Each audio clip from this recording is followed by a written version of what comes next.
ECU continues to strive toward health innovation in Eastern North Carolina.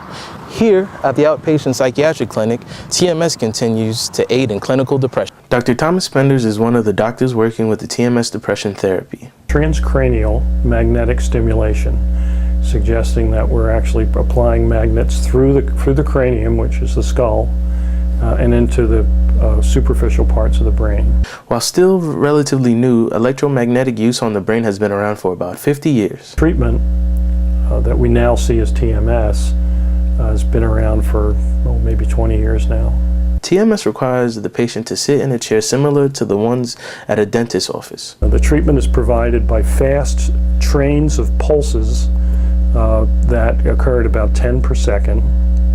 Fast frequencies that have the effect of actually stimulating the neurons. While the procedure is virtually harmless, some patients have different results. The common thing that a patient will experience when they're actually receiving that train of impulses is a feeling as though somebody's tapping on their head.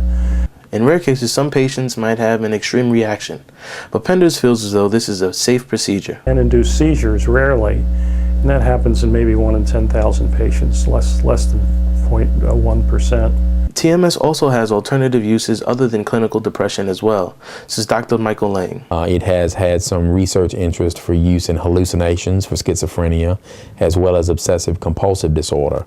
While TMS is a better alternative for some, Dr. Lang says there are some requirements patients have to meet. You have to certify that they have a diagnosis of major depressive disorder, and you also need to certify that they failed at least one medication at this time. The ECU Outpatient Psychiatric Clinic is currently accepting anyone that feels as though they need a different form of treatment. I think it gives us another card to play as a treatment option for folks who have difficult to treat depression. TMS provides another option for those who have clinical depression and feel as though their current treatment is not working. I've always been a big believer you need to have as many possible treatment options as you can for patients, because one size will not fit all. This is Horace Moore for Pirate News.